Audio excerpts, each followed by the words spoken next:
Seorang perajin topi di Spanyol Selatan mendapat ketenaran di media sosial karena teknik uniknya, yaitu sengaja membakar kreasi topinya.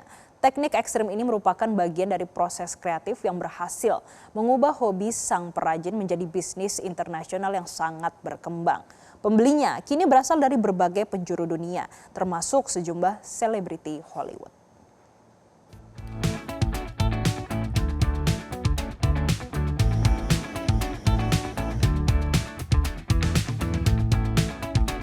Aliran api besar belalap sebuah topi di studio rumah Alejandro Mateo di Spanyol Selatan. Namun, sang perajin sama sekali tak gentar. Dia dengan santai menyemprotkan cairan ke bahan felt hijau sebelum membakarnya.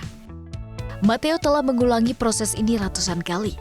Tekniknya tidak biasa dan mencuri perhatian, telah mengumpulkan ratusan ribu pengikut di media sosial dan menarik pembeli dari kalangan selebriti.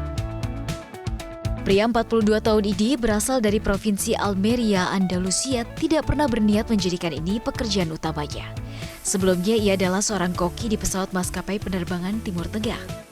Namun 10 tahun lalu ia terinspirasi dari seorang wanita di Meksiko yang memodifikasi topi. Pada tahun 2016, ia mulai belajar sendiri menggunakan video daring. Saat pandemi 2022, ia berhenti dari pekerjaan lama dan kembali ke Almeria untuk fokus penuh pada pembuatan topi. Saat itu pula, bisnisnya mulai meroket. Kini ia mengatakan pembelinya cenderung seniman atau kolektor yang mencari karya unik. Klien selebritinya termasuk aktor Viggo Mortensen dan David Boreanaz. Initially, this was never meant to be a business or a way of life. It just happened by accident. I used to work in the Middle East in an airline. I was actually a chef in the planes.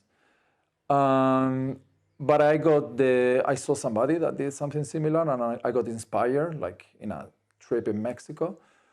So I thought it would be very cool, like travel around the world, buying all these like nice artisanies that you can put on a hat.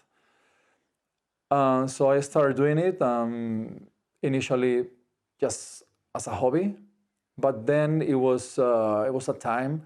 I remember I was actually already like full on in the business. That it was a couple of videos that they got very viral in social media. That was the moment that like celebrities start contacting me and getting like many orders that you need to find a system like to be able to produce all that amount of demand. Dalam sebulan yang baik, ia bisa menjual 20 hingga 25 topi, sebagian besar ke Amerika Serikat. Harganya berkisar 450 hingga 800 euro. Setiap topi dibuat dengan tangan menggunakan uap, pemotong pinggiran, dan tentunya api. Mateo menyelesaikan kreasi terbarunya dengan bandana hitam putih dan 3 huruf X serta jarum sebagai ciri khasnya. Jelajahi cara baru mendapatkan informasi. Download Metro TV Extend sekarang.